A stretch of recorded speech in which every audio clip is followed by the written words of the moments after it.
뭐 이렇게 지적할 만한 것도 발견하지 못했어요.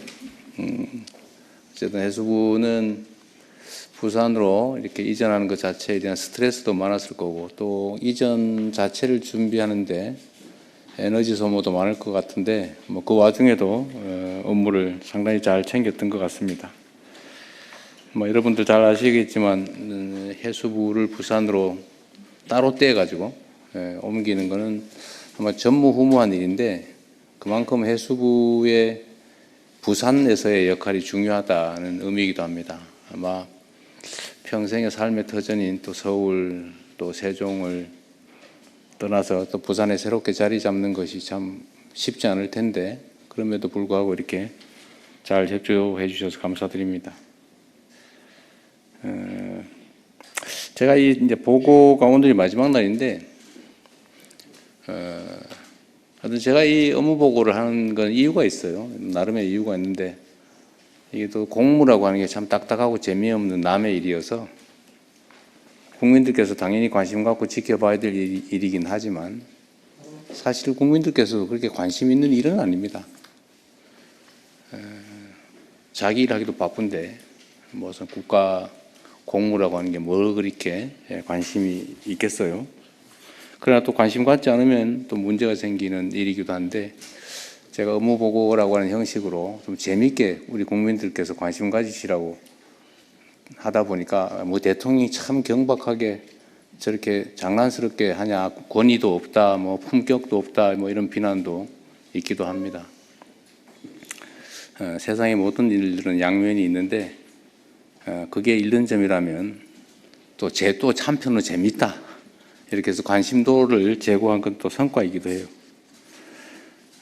그리고 제가 이 업무 보고를 한 이유는, 이제 대외적으로는 국정이라고 하는 게 어떻게 진행이 되는지 우리 국정의 주체인 우리 국민들께 보여드리는 거죠. 우리는 본질적으로 대리인, 과거식으로 표현하면 머슴이죠, 머슴.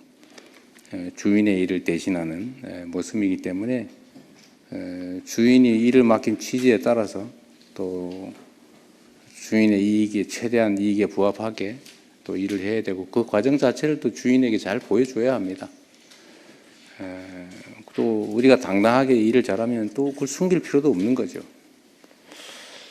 그런 면에서는 우리 국민들께 보고한다는 의미도 있고, 또 한편으로는 우리 이제 내부의 업무 보고라고 하는 게 이제 과거에는 좀 형식적으로 했던 것 같습니다. 그러나 저는 그런 방식으로, 그러니까 적당히 일 처리를 한다든지, 또는 뭐 최고 책임자 또는 조직의 최종 책임자들이 그 자리에서 얻게 되는 권위, 또 명예, 이익, 혜택만 누리고 그 자리가 가지고 있는 본질적인 책임이나 역할을 제대로 안 하는 건 제가 그냥 눈 뜨고 못 봐주겠어요. 어떤 조직의 책임자 또는 어떤 조직의 일을 맡아 하는 사람들이 어떤 태도와 어떤 마음으로 얼마나 성실하게 하느냐가 사실 거의 운명을 좌우합니다. 똑같은 장소에서 똑같은 종류의 영업을 시작한 경우에도 흥하는 가게가 있고 망하는 가게가 있거든요. 근데 흥하고 망하는 게 객관적 조건이기보다는 대부분의 경우는 다 그 주체, 주관자들의 태도와 마인드, 행동에 달려 있어요. 특히 세상 많은 사람들에게 영향을 미치는 공무, 이런 공직이라고 하는 건 더더욱 그렇습니다. 우리가 어떻게 하느냐에 따라서 세상이 그야말로 흥할 수도 있고 망할 수도 있는 거죠. 똑같은 조선에서 선조대처럼 망하는 시대가 있었는가 하면 정조대처럼 흥하는 시대도 있었던 거죠. 거기서 제일 큰 차이는 결국 선조와 정조의 마인드 차이였을 겁니다. 평소에 공부하고 진지하게 세상을 둘러보고 억울한 사람이 없는지 찾아보고, 그게 시정될 수 있는 기회를 별 무겁지는 않겠지만 징을 들고 다니면서 징철하고 가지고 다니는 그 태도 자체만 해도 지방 관아의 관리들이 얼마나 걱정됐겠어요. 자기 고을에 있는 주민이 혹시 징체 들고 한번 쳐버리면 자기 인생이 망가지잖아요. 그게 경계의 효과죠. 공직이라는 건 그런 거다. 그래서 우리 내부적으로 업무 보고라고 하는 것도 그냥 형식적인 게 아니라 정말로 각 단위의 책임자들이 자기 역할을 제대로 인지하고 그 역할을 제대로 수행하고 있는지를 보는 거예요.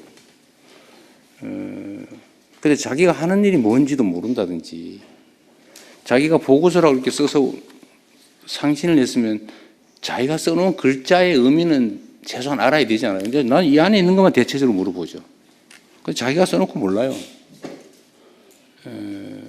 아마 실무자가 썼을 테고, 과장이 챙겨봤을 거고, 국장이 점검했을 거고, 또 뭐 실장이든 아니면 차관 거쳐서 장관까지 봤을 텐데, 각각의 공공기관도 마찬가지겠죠. 다 거쳤을 텐데, 그 과정에서 자기들이 써놓은 책임져야 될 사인한 그 문서의 내용이 뭔지도 모르면 말이 되겠습니까? 그게. 그래서 그런 걸 한 번은 이제 과거처럼 적당히 넘어가고 그냥 일선의 실무자만 손끝으로 이렇게 필요한 꼭 해야 되는 것만 까작까작 깨작 이렇게 하는 거를 넘어서서 정말로 조직 전체가 책임지고 역동적으로 이렇게 움직이고 서로 정말 필요한 게 뭔지 토론하고 의견 주고받고 잘못된 게 있으면 고치고 더 좋은 게 있으면 제안받아서 새롭게 시도하고 그 과정에서 조직이 좀 활력 있게 살아 움직이면 그 조직만이 아니라 그 조직이 지향하는 바대로 우리 국민들의 삶도 국가 사회도 훨씬 더 나아지지 않겠습니까? 우리는 한번 최소한 그런 걸 해보자는 취지였던 거예요. 그래서 여러분들 제가 한 6개월쯤에 다시 하려고 그래요. 근데 아마 그때쯤에는 좀 다를 겁니다.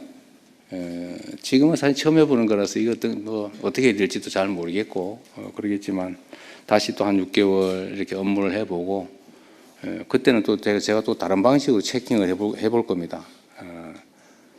지금까지 예상된 방향으로 하면 잘 안 되죠. 우리는 예상 문제가 잘 안 통해요.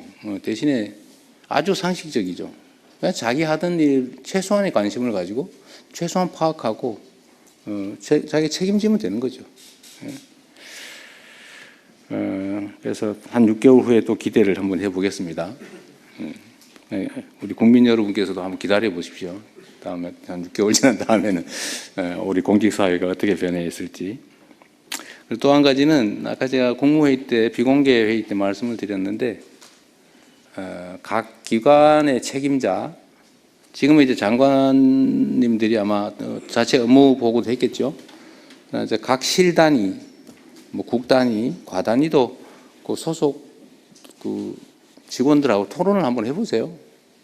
의견을 한번 들어보시는데 중요한 게 하나 있어요. 이게 관료 조직의 특성인데 세상이 변하잖아요. 세상이 변하는데 가장 큰 권한을 가진 사람이 가장 구시대 사람이에요. 이게 관료제의 특성이죠. 가장 젊은, 가장 권한 없는, 가장 신참이 가장 현실적이에요. 근데 이거를 잘 조화를 시켜야 됩니다. 이 꼰대라고 하잖아요, 꼰대. 이 꼰대가 되면 안 되잖아요. 근데 현장에서 동떨어지, 왜냐하면 이 지위가 계급이 올라갈수록 자꾸 현장으로부터 멀어지죠. 한 계단씩 자꾸 멀어져요. 나중에는 권위와 권력만 남는 상태가 되면 뭐 부하들은 눈앞에서는 복종하고 따르겠지만 뒤에 가서는 흉보고 그러겠죠. 근데 이게 전에는 모르겠는데 이제는 소통 통로가 좀 다양해지면 그게 다 소문이 나게 돼 있어요. 저한테 막 다 들어가요. 메시지로 들어오고 뭐 쪽지도 들어오고. 그래서 이 조직이 아래 위가 소통이 잘 되면 그런 그 꼰대 노릇하는 사람들은 좀 견뎌내기가 좀 어려울 수도 있겠다. 그래서 각 부서 내 자기 팀 내에서 일종의 브레인스토밍을 한번 시켜보십시오. 그냥 다 모여가지고 그냥 자유롭게 얘기해 주세요. 그러면 새로운 아이디어도 생기고 특히 이제 계급이 높은 우리 관리자일수록 좀 현장의 얘기를 진지하게 들을 가능성이 좀 더 많아지는 거죠. 일선 직원들, 하위 직원들, 신참 직원들, 신입 직원들의 얘기를 좀 자주 들어보는 브레인스토밍의 기회를 가져보는 것도 한 방법이겠다.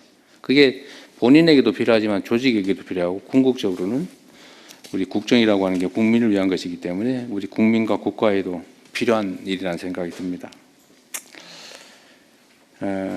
저것도 하나 좀